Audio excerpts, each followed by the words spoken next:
Mungkin pertanyaannya tidak dari yang tadi Buya sampaikan, tapi ini mungkin menjadi problema bagi para ibu-ibu muda yang masih di usia produktif tentang KB. Menurut pemikiran saya, KB itu ada dua jenis. Yang satu bersifat sementara, mungkin yang kedua bersifat paten ya. Yang ingin saya tanyakan, bagaimana hukum bagi wanita muda yang melaksanakan ber-KB yang paten, yang namanya steril itu Bu ya, sedangkan dia dalam keadaan sehat. Terima kasih. Wassalamualaikum warahmatullahi wabarakatuh. Waalaikumsalam warahmatullahi wabarakatuh. Jadi begini, kawin tuh hukumnya wajib enggak sih? Enggak kok. Punya anak wajib enggak? Enggak. Allah memberikan hak pilih kita, mau kawin silakan, kawin juga silakan. Orang beranggapan an-nikahu sunnati. Wa man raghiba an sunnati falaysa minni. Dikiranya wajib, tidak. An-nikahu sunnati, nikah itu adalah sunnahku. Faman raghiba an sunnati, barang siapa yang membenci sunnahku, falaysa minni, maka dia bukan golonganku.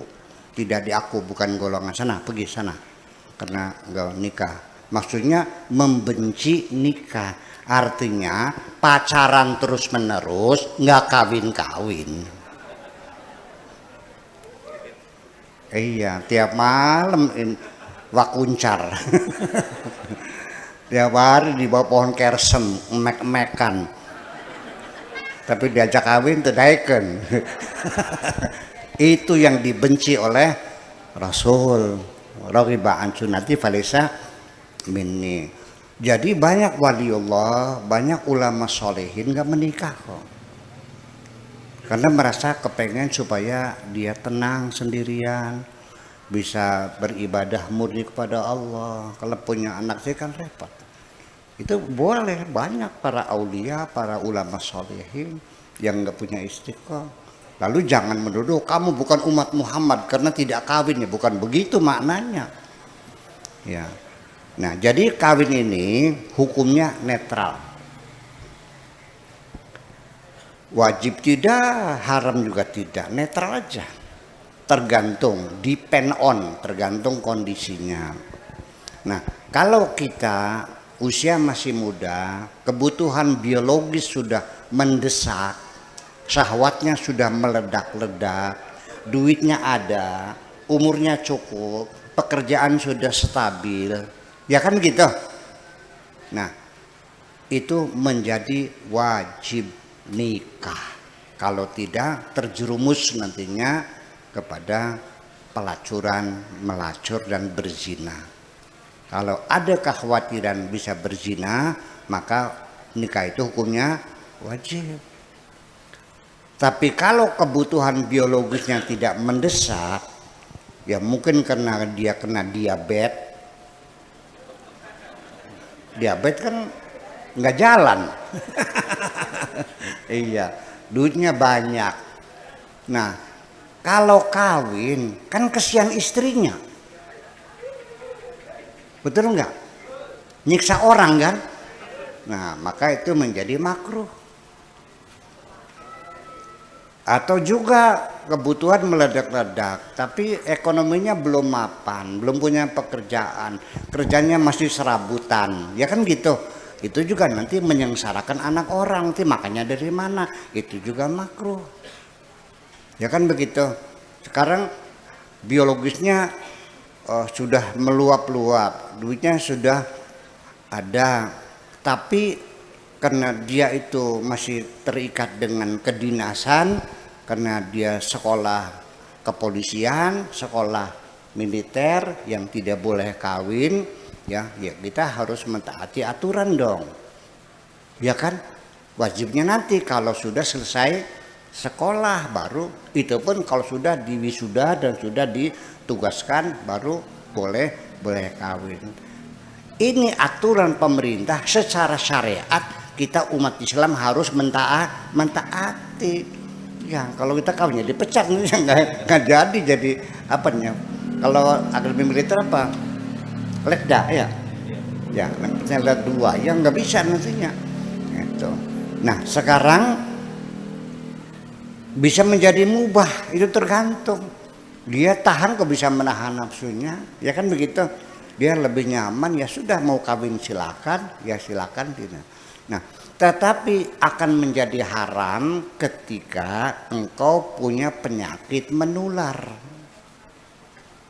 Kalau kawin kan nular nantinya. Iya, menyebarkan penyakit. Jadi haram. Ya kan begitu. Jadi hukumnya apa? Ya netral, tergantung situasi dan kondisi. Setelah kawin terus harus punya anak enggak? Enggak disuruh kok. Mau silakan. Nah, tetapi saya tetap menganjurkan sebaiknya punya anak. Di Perancis ini lagi musim banyak perempuan Perancis tidak mau melahirkan dan nggak mau punya anak. Akibatnya apa?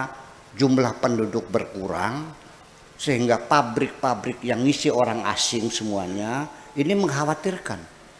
Lama-lama habis tuh orang Perancis tuh. Isinya orang-orang Afrika, orang Arab, orang Amerika Latin semuanya. Malah sekarang mereka mendorong warganya untuk punya anak. Dengan iming-iming tunjangan anak itu semakin banyak semakin besar. Artinya anak pertama dapat tunjangan 10.000 francs. Anak kedua 20.000 francs. Anak ketiga 30.000 francs. Makin banyak anaknya makin banyak tunjangannya.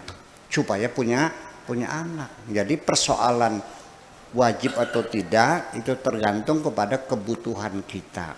Tapi yang penting orang rumah tangga kalau tidak punya anak itu tidak merasa abadi. Ngambang rumah tangganya tuh. Iya dong. Ya kan gitu. Berapa anaknya yang ideal? Cukup 2. Nah, bagaimana hukumnya? Kita bukan membunuh janin, bukan membunuh bayi, tapi kita mengatur kelahiran. Mengupayakan pil-pil PKB itu tidak lebih hanya manipulasi hormonal sehingga tidak terjadi pembuahan. Nah, kalau aborsi itu artinya pengguguran, itu undang-undangnya berbeda. Di Indonesia ini aborsi dilarang. Tapi ada negara Islam yang memperbolehkan, seperti Tunisia memperbolehkan. Kalau di dunia seperti Amerika, Perancis dan sebagainya ada 3 negara yang boleh aborsi. Indonesia melarang aborsi. Nah, pengecualiannya kecuali untuk menyelamatkan kandungan, menyelamatkan ibu demi untuk menjaga kesehatan. Sebab ibunya kena diabetes, ya kan gitu.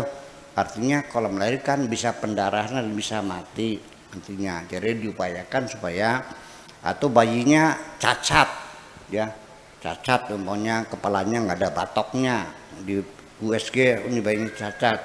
Daripada nanti anak ini seumur hidup penderita, maka tapi juga ada aturannya sebelum 4 bulan, sebelum 12 minggu lebaran atau 15 minggu ya, itu boleh digugurkan. Itu pun ketat ya, dan harus bersertifikat izin resmi dari negara.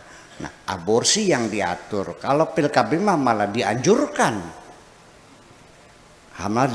dianjurkan. Malah di dalam fikih mazhab Syafi'i bukan alasan kesehatan, bukan alasan selain itu, ketika seorang ibu ingin menjaga kecantikannya,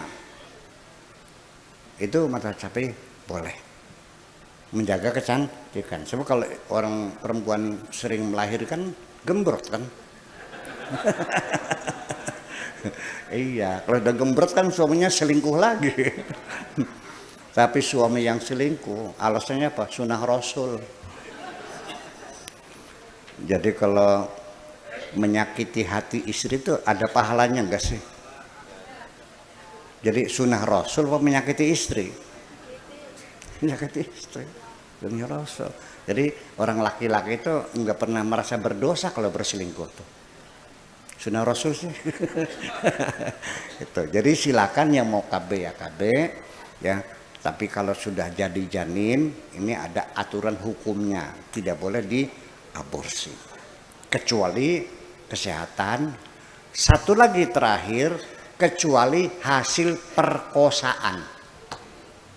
Dalam undang-undang aborsi itu kalau perkosaan itu boleh diaborsi untuk menutup rasa malu, ya kan?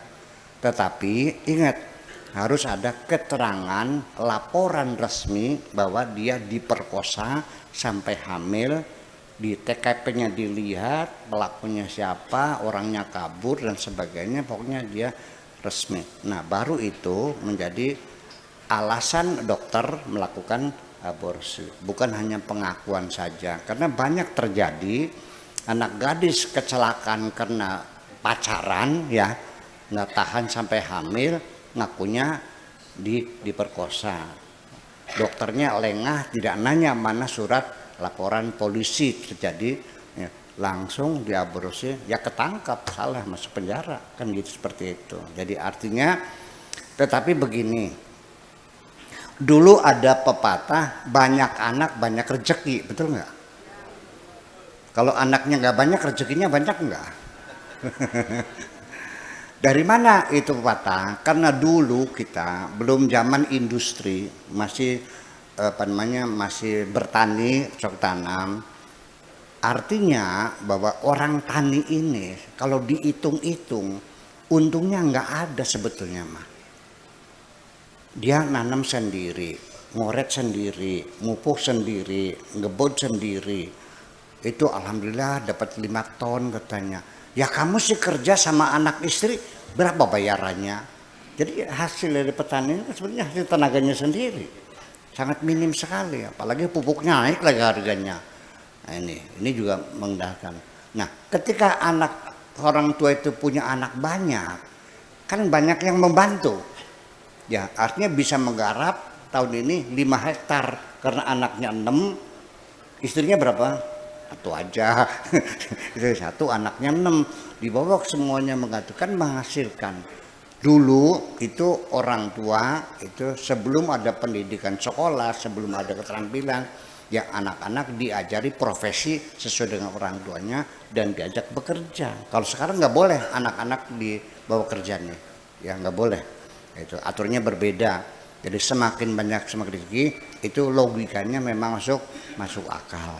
Tetapi ibu sekalian, ibu yang anaknya 11, manggil namanya saja salah semua. Dim, Dul, Sang. Ya betul nggak? Saking banyaknya, akhirnya nggak keurusan pendidikannya yang Bu, orang tuanya kerjanya gajinya dapat 3 juta, anaknya 11, mikir nggak? Ya, itu pola pikirannya seperti itu. Tetapi bagi saya KB ini jangan motifnya karena takut miskin. Dengarkan, motifnya ingin meningkatkan kualitas hidup anak-anak kita. Itu, beda nih. Kalau takut miskin, Allah sudah berjanji, wala taqtulu auladakum khasyatal imlaq, ya, nahnu narzuquhum wa iyyakum. Di ayat yang lain, wala taqtulu auladakum lil imlaq, nahnu narzuqukum wa iyyahum. Ada 2 ayat yang sama. Satu, orang yang takut anak-anaknya miskin, Allah berjanji kami memberikan rezeki kepada mereka dan kepada kamu. Tapi yang ayat jangan kau bunuh anakmu karena kemiskinan, Allah berjanji kami memberi rezeki kepadamu dan kepada anak-anakmu. Percayalah, Allah selalu memberi rezeki kepada kita.